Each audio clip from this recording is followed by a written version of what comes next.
Okay, so I just had like another weird thought process idea that I'm just gonna sit here and talk about for a minute while I do stuff after to go to work, because why the fuck not while I drink hot cocoa. So listen,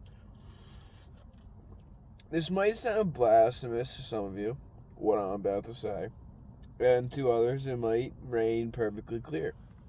And to many of you, you might be like, yeah, I like this, but this one isn't good. Or maybe you should change this one. Or no, this one's actually better than this one. And all that bullshit like that, okay? But here's the problem with some of those statements. You're all indefinitely categorically wrong. Because here's the thing. What I'm about to say has one objective truth to it. And that objective truth to it is what I have just discovered on my 30-minute drive home from work while I got stoned, spaced out, went into the reality, dumb changing thing in my brain, went through this reality where I had this conversation with myself, snapped back to reality, parked, and then made this video. So here's what we're going to do. There are top 5 Disney movies, right? Top 5 Disney movies. There's only 5 of them. This might change later on. I'm just gonna point this out real quick. This definitely might. I might just when I name the 5 and start explaining them, I might remember more and be like, okay, actually these are good ones too, and add more to it. But there are 5 good Disney movies, 5 perfect, amazing Disney movies that encapsulate the amazingness of Disney, and I think that they deserve to be thing. And we're simply going to start with number 1. Number 1 and number 2. We have to put them together because they're like essentially the same ranking, dude. Like honestly, it's kind of wacko mode. How like essentially they're like not the same movie, but they're the same level of dopeness. Like they're both equally as good as each other. So 1 and 2 go like hand in hand, but I do like 1 better than the other one, which is why I'm putting 1 at 1 and 1 at 2. Sorry about that. But here's the thing. Like I said, they're synonymous with each other. Like they go hand in hand. And then neither one's like technically better than the other one, so I like the other one better. So number 1 is Teen Beach Movie.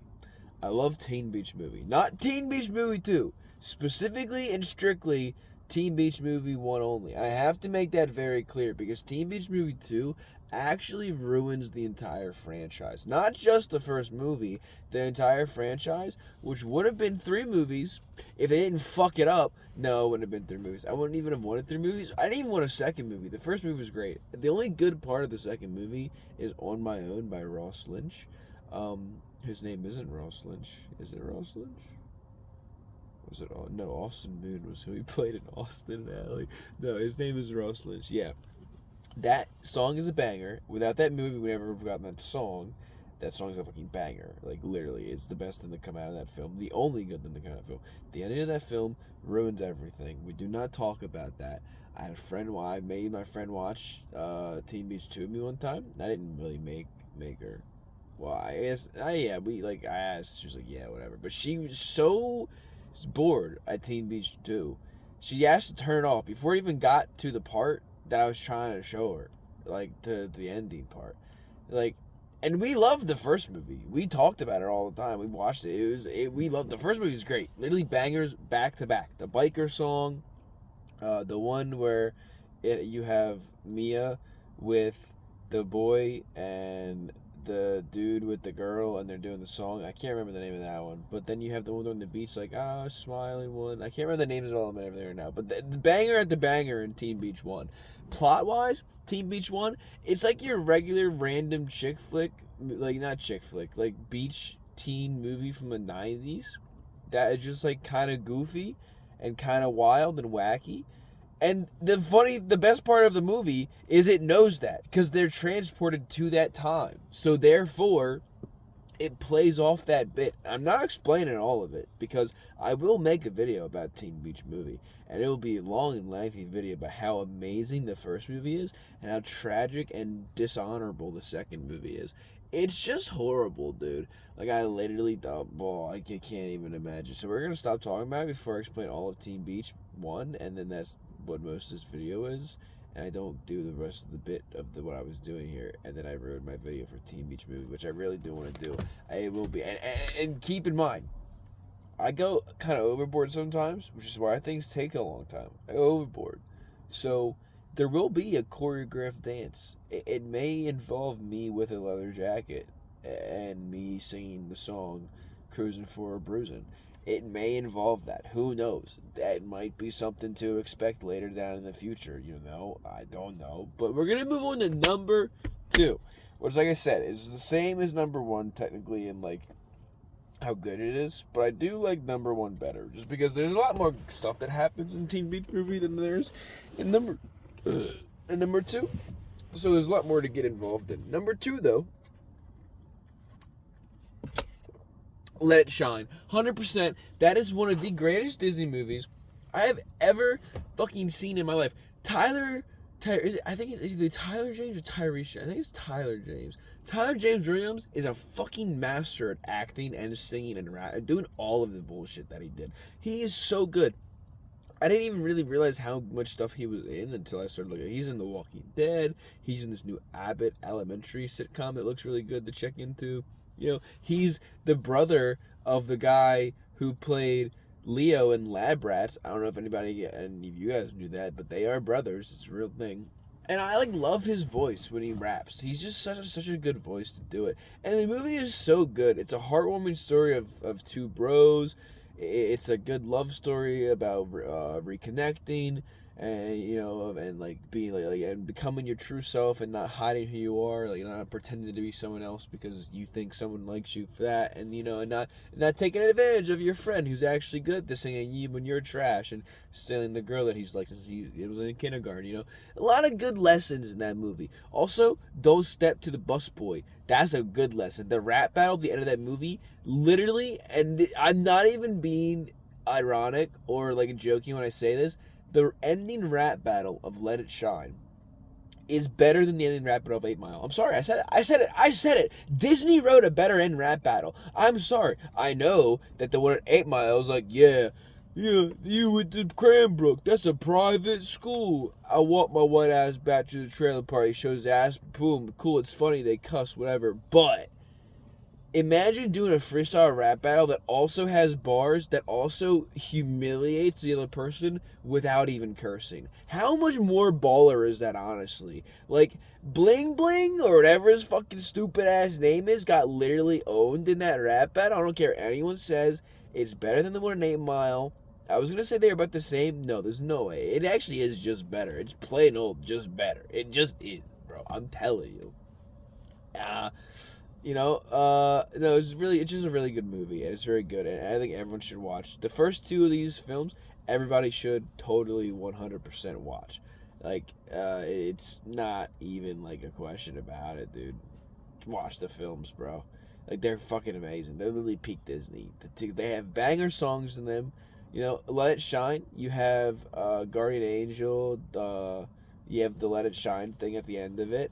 You have Don't Run Away, amazing fucking song, and it's like the hook of the film. So not only is it like a good part of the like the music and the soundtrack for the film, it actually plays an important role to the film itself, because not only does the song itself have meaning for the people in the movie, it's also what sparks off the whole plot of the movie. And Roxanne's pretty cool. And I'm rambling because I remember the 3rd one, but I can't remember the 4th one. But I remember the 5th one, so I'm trying to remember all of them. I know I had 5 when I was coming up here, but I can't remember, so I might have to make one up. But we'll worry about that when it comes to it. But now that we're talking about it, number 3. Now, this is a toss-up for me, all right, between number 3 and what's at number 4. Because they're essentially the same. One's more fun and more upbeat, and I like the actor in it more than any of the actors in the other one. Like, I love the actors in the other one, but like number 3, I like the actor more. But I love the actors in the other one. However, the guy in number 3 is just so cool. I don't know what it is about him. He just gives off this fucking charisma that I just love to watch on screen of an actor. Okay, I don't remember his name, but I know he's famous. Okay, so number 3, number 3, Zombies. The Disney movie Zombies. Hear me out. I know it's new Disney, and I know it's the bad one. But the movie is great. You can't tell me different. Is it cliche and boring sometimes and like made for 4-year-olds? Probably. However, I enjoy the film. I enjoy to laugh at it. It's like a fun bad movie. It's unironically good at times, you know? Most of the stuff that has to do with Zed is fucking peak television. I love it. There's the funniest thing in the world is the fact that the zombies are being like mistreated. They live in the gutter. They get eggs thrown at their house. They almost couldn't have children before. They can't have pets. Like they're treated like shit, second class citizens in the place to live, even though they're cured of their virus and everything. And like the girl, her whole thing is like, it's okay, I get it. I have a wig. Sorry to spoil it, but yeah, it's like, shut the fuck up. Like, bitch, I should punch you in the goddamn throat right now. Holy fuck, man. It's not the same, but it's like, you know what they're trying to do, and for kids, I can see how they could get behind it. My little brother watched that movie over like 27 times, and I was there every time with him because it's just a good movie. It is a fantastic film. Not the second one, not the third one, and please don't make a motherfucking fourth one. I think they might have already did that though, actually. But no, we don't need any more. The first one was great. I haven't watched the second one. I heard things about it, and I haven't heard. I meant the third one. We didn't need more. They beat it to the gutter. But the first one was fucking fantastic, dude.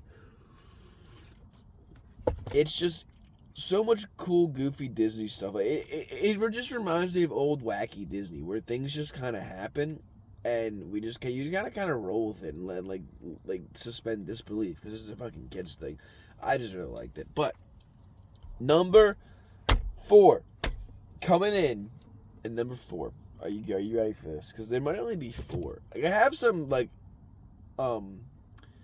mentions, honorable mentions I want to talk about at the end of it. But I know there was 5. But why can I remember the 5th one right now? I'm asking you. I don't know. But I think I got it. You know, this is not the one that I was saying before, but it is a good one that I can remember right now. That I think. I don't remember what the 5th one, but I know what the 4th one was. 4th one. Are you ready for this? Are you ready? Descendants, the first one, is fucking, again, it's just, you can't say that was just fantastic. It was another wonderful fucking banger. It was another fucking good-ass film. Then they ruined it by adding sequels that make no fucking sense and ruin everything else. The first one was very grounded, and it very kept to its belief and everything. It's such a cool, unique concept of taking these villains, these Disney villains that we grew up with, and giving them to a new generation of kids by giving them a new generation of their own kids. You know, it's oddly such an adult, mature concept to give a kids television show, and it also helps renew people's interest in these villains and everything. And again, the songs are fucking fantastic. Disney can write music sometimes, not all the time, but Disney can write fucking music, man. I'm telling you, they do good shit. It's fucking amazing. Like, I know all the words to the songs in motherfucking Descendants. I know all the motherfucking words in Zombies. I know all the motherfucking words in Let It Shine. I know all the motherfucking words in the other one that I said that I can't remember saying right now, but I know I said it. I'm just waiting. Oh, Teen Beach Movie. I know all of them. Okay, I even know all the ones in Teen Beach 2. I didn't really like Teen Beach 2. Well, I know all of them, right?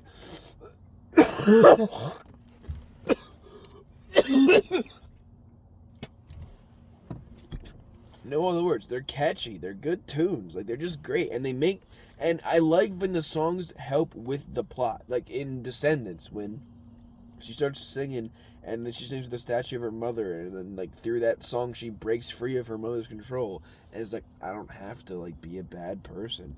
And then like the one dude sings a song about, he's like Rieiemous, you're ridiculous. Ridiculu, ridiculous. I fucking love that. Is such a banger. That guy goes so hard in that. Every movie he's in, like, I've seen the Descendants trilogy, the guy that plays the prince is always doing such a good job, but he's given such a shit script and nothing to do. But in the first movie, he's great. I guess there's just bangers, man. You have the four guys. They all have their own characteristics. You know, you have the dog, Carella's son, played by the wonderful Karen Boyce, who sadly passed away, and you know he doesn't like dogs. He finds a dog. You know, that's a cute little gimmick that they have going on. The one dude, Jay, he just joins the football team because he's clearly just a regular jock dude. They fit their personalities and they play with their personalities. They're trying to make them do a bunch of different things. There's no real big character arc. They all have the same arc. They're evil and they become good. You know it's going to happen, but the way it happens is amazing. They actually genuinely learn to want to care about these people. And Mal's the last one to do it at the very last moment, at the very the climax of the film, where she has to make a decision. And honestly, I was thinking when I first watched it, Disney was gonna go full villain because villains are villains. You know, they want people to think villains are villains. But then I remember Dove Cameron played it, and they might want a sequel. And I was like, okay, I'm definitely wrong. So it's just a very good film all around. It's very great. And while I try to remember the fifth one, which I still know that there was there, I just don't know what it is. We have some honorable mentions, okay? Obviously, actually, number 5 is probably the honorable mention I'm about to mention. I'm only saying it's an honorable mention because I don't know if it actually is Disney or not. Lemonade Mouth. Lemonade Mouth is also an amazing film with some bangers. Bridget Mendler in her prime. Well, not in her prime. This is like before she did everything. This is like her first thing. You also have the girl who plays like the rebel girl. If you notice, she's in like a couple things when you like growing up. You start seeing her in a couple things, but you're like, oh, I didn't notice it was her until now, until we watch it. You have the guy from Zeke and Luther. He's there, and then you have the hot haired drummer guy. That I don't know his name, but that is just such an amazing film as well. A story of 5 guys, 5 outcast people. Well, some weren't even outcasts. Like I think at least 2 of them are popular kids. Like, and they come together in detention after circumstances, and like, you know, that they couldn't control, and it's just coincidence, and they just make a band then, and they start doing, they fucking play on like Times Square or whatever. You know, who the fuck are those? And the story like punches you in the gut 3 separate times. I'm only gonna mention one. When they go over to her house and like her cat dies, and you're kind of laughing. You're like, wait a second, why are they so like? They're confident of her cat or whatever, and then they go in, they like talk to her grandma, and like they say something about her mom, how like, the cat was like belonged to her, if I remember this correctly, and like it punches you, and you're like, wait, that's why she's crying, that makes sense. And then they sing that epic song, and it's so cool. And again, the song plays with as like the film goes, because through that song, Bridget Mendler's character opens up and gets happy again, and then like starts staying with her friends, and everything moves on. Like, she doesn't move on; she's still sad and upset, but she's realized with her friends around, she's around. So if it is Disney, that is in the top 5. And again, most of the top 5 are all synonymous with each other. Like, they're all like in the same kind of category. Teen Beach and Leonard Stein are definitely like top tier, 100% way better than them, but they're all essentially like same level of epicness. But then you have like Girl vs. Monster is really cool. Olivia Holt plays a girl who's like, her parents are evil demon fighters, and they just gotta catch the ghouls, and they gotta trap them in these epic mechanical cool things. And when I was a kid, that was like the dopest shit. And again, the music is really cool in it. I love the songs. So I was hoping they would give a sequel to Girl vs. Monster, like Girl vs. Monster 2, but they didn't. I'm guessing because everyone else in the movie is cringe as shit except Olivia Holt. Like, her love interest is so bad. Except the evil girl. When the evil girl gets possessed, it's pretty baller. She's actually really hot, too. She's probably my old crush when I was a kid, but I'm not going to talk about that. But yeah, whatever. And I'm just trying to think, like, is there really anything else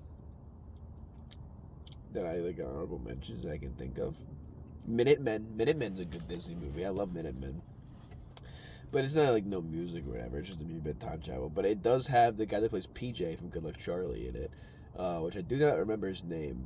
But he was really good as PJ, and he's just like a really good actor all around. I think he's just like, there's just certain actors who anytime they're anything, they're just fantastic. And I think he's one of those guys who's just fantastic. You have him, you got Robert Downey Jr., Keanu Reeves, you got a lot of people, you know. But I think that is it. So, by the way, yep, that's it. That's top 5. That's like the 5 number. Like, if you hate any of those top 5 Disney movies. I'll take back what I said at the beginning. It's not your top 5 list doesn't need to be that top 5 list, but you just need to know that your top 5 list is wrong, first of all, and second of all, the fact that these movies, they better at least 3 of them must be in your top 5, because they're all bangers and they're all the best ones, and the other 2 have to be in at least a top 10, because if they're not, you're just plain wrong, and you're doing this wrong, and you're lying to not only me, you're lying to yourself and everyone else, and it's just disrespectful at that point. So you can't do that. So yeah, literally, it's Let It Shine, Teen Beach 1, Zombies, Descendants, Lemonade Mouth. I'm telling you, that's like they need to be there. And if you think any of those movies are even bad, get the fuck out. I don't even know why you watched the rest of this to like even begin with. Like, I don't even know why you stuck around. You should have just literally walked off your roof and fell and not died, but got horribly concussed to the point you had to live through a reality where you finally learned your lesson that these are the best movies by having to watch them like over like again and like relive the memories of how cool they were, and then you come back to reality and you get fixed and you're like in a hospital with your family, and you're like, the first thing you say is, I've been awoken. You know, that's the only option, okay? Literally, that's what I'm saying. So thank you for watching. If you did, appreciate it. Thank you for checking out this shitty little video I did before I had to go to sleep to go work some overtime I took tonight. I'm gonna go chill and do some shit, maybe play bass some Isaac, whatever. I appreciate it if you're watching this far. If you did, I'm getting real tired now, and I'm gonna stop talking before I start ranting some more about some dumb movies that I can't even think about right now. So thank you and goodbye.